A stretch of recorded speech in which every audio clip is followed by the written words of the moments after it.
So camera ready here at NAB 2019. We're visiting ARRI here and we're talking with Chase about the illustrious new ARRI LF mini camera, long-awaited camera. It's quite a buzz here. If we had a 360, it's probably one of the busiest booths at the show. We just want to, get up to speed on what's new here, what evolution with this new camera, Chase, and what makes it so special. If you kind of give us the rundown.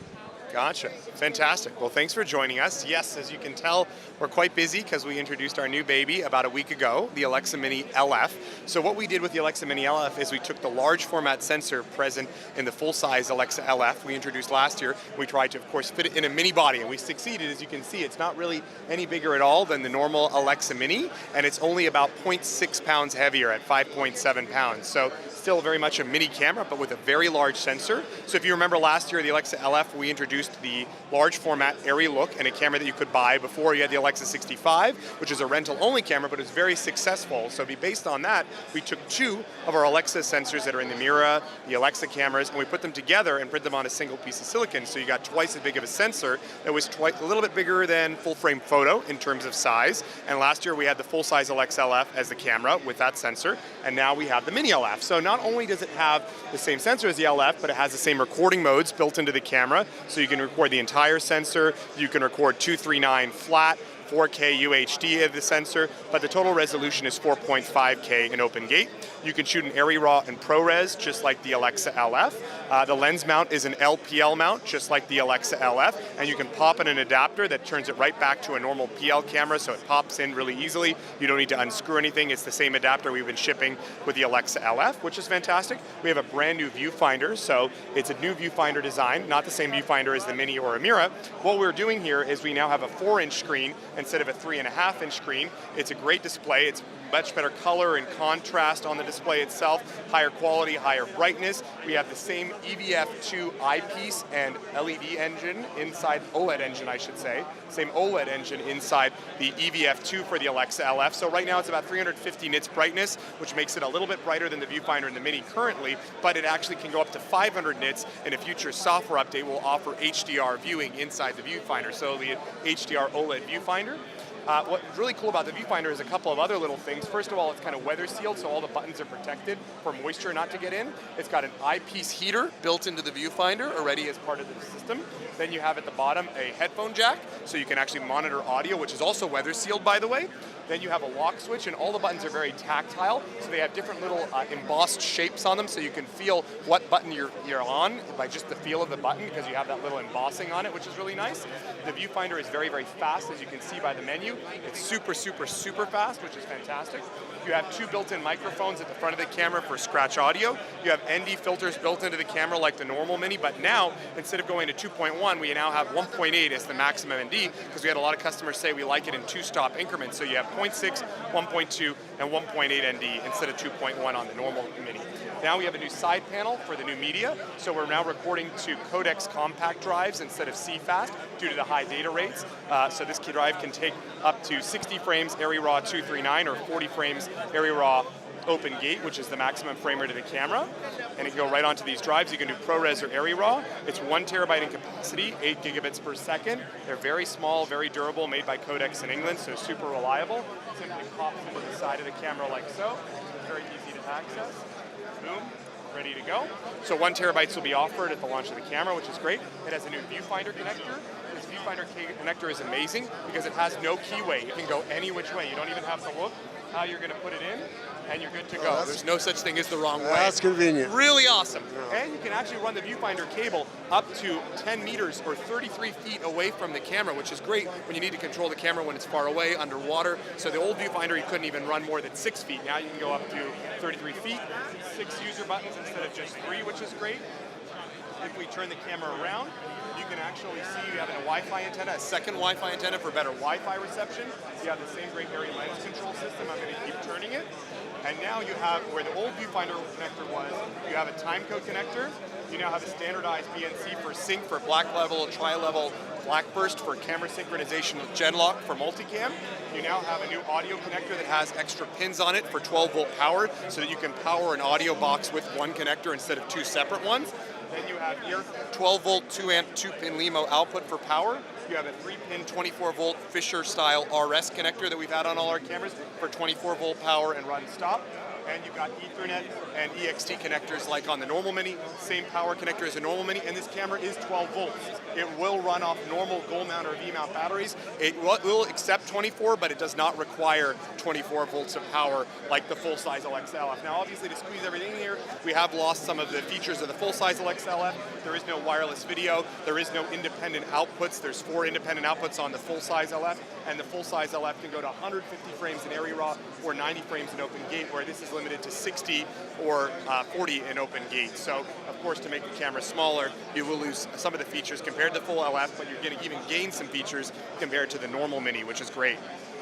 What do you think, if I'm understanding right, the upgrade, the firmware upgrade, something about 35, Super 35? Yeah, so some of our customers have said the LF is great, but we want to have some Super 35 sensor modes like we have in the existing Mini. So we will offer a firmware update with Super 35 sensor modes. We're saying we're going to do it. We just don't know exactly what modes we're going to add. We're probably not going to add every mode that's in the Mini into the camera, but you'll have exact Super 35 modes. But be aware that those won't be any higher resolution in Super 35 than normal Mini. So those wouldn't be Netflix approved because they might be 3.2K or 2.8K, but you'll get the same sensor modes as in the Mini, at least a few of them in that firmware update, which we haven't announced when that'll come out. But at launch, it'll have the LF sensor modes that are existing in the current Alexa LF. We keep hearing about the workarounds with Netflix, that people are using the current Mini right now, and somehow are they up-resing, or what's?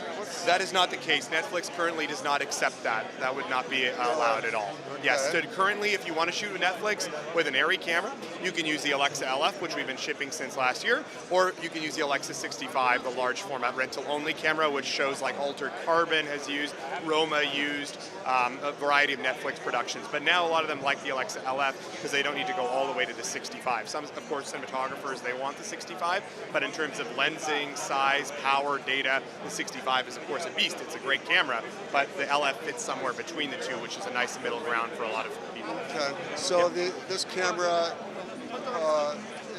would not be acceptable then? No, this camera would be. It hasn't been approved yet. This is a 4.5K camera, and it has 4K UHD, sensor mode, 4.5K 239, and 4.5K Open Gate. So yeah, it hasn't officially been certified by Netflix, but we've been told by them, since it's the same sensor and same modes, they don't see why not. They just have to fully certify it by having a camera in-house, and we haven't had a camera to give them.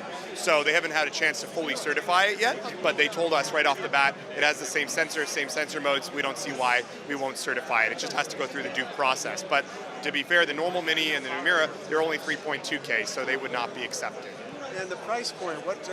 Good question. So it's actually a very reasonable price point, in my opinion, in a lot of ways. The ready-to-shoot set with 2 drives, everything you would really need to get started is about $75,000 US for gold mount or V mount ready to shoot. So that has the viewfinder, the body, the lens mount, the PL to LPL adapter, the accessories that you see here, the battery plate. It doesn't, of course, include the motors or the battery or the lens, but it's pretty much ready to shoot with 2 1TB drives. Again, just about $75,000 US for that ready-to-shoot kit. So price difference is very minimal. It's only about, I'd say, $6,000 US, a little more than $6,000 US more than a fully licensed Super 35 Mini. So that would be very minimal. That would be adequately equipped for rental house? Well, as a rental house, they probably would want to buy more than 2 drives. The 2 1TB drives might be enough if you're doing smaller productions or owner-operator. But if you're going to do a lot of production, depending on the recording times you might want to add at least 1 or 2 more drives we would recommend for the rental market. But, it's entirely up to you. It does come with a 2 1TB drive. What are those drives going for? The cost of those drives is $2,380 US dollars, which actually makes them cheaper than CFast per gigabyte. If you do the math, a CFast card from ARRI, with tested, sells for about $610 times 4 for 1 terabyte is about $2,440. So that drive is actually $60 cheaper, and it's 1 drive and twice as fast as a CFast card. So per gigabyte, it's actually more affordable than CFast. Awesome. Yep. One last question, Chase. Sure. Do you think full frame is here to stay, and do you think it's going to I don't think it's a fad because actually we've had a lot of customers who have used the Alexa LF, and almost every one of them that's used the camera has told us we actually will not go back to Super 35. We are in love with the camera so much. I've heard that. I know because they've used it. Now, of course, customers that haven't used it, maybe they need some convincing, but almost every DP we've actually talked to who's used the Alexa LF on production gone, this thing is amazing. I love the camera.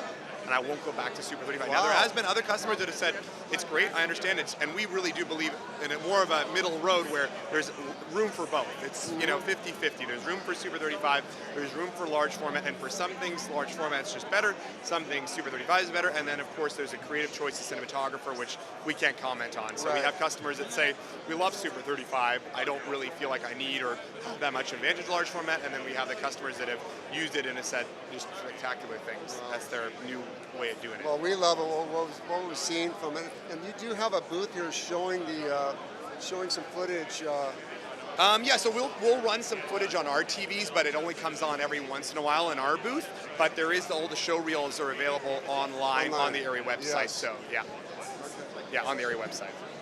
You can watch all the footage. Thank you so much, Jason. Yeah. You're very busy. Absolutely, Take the time no off the camera worries, ready. no problem. Cool, great. Have a good show. All right, thanks, guys.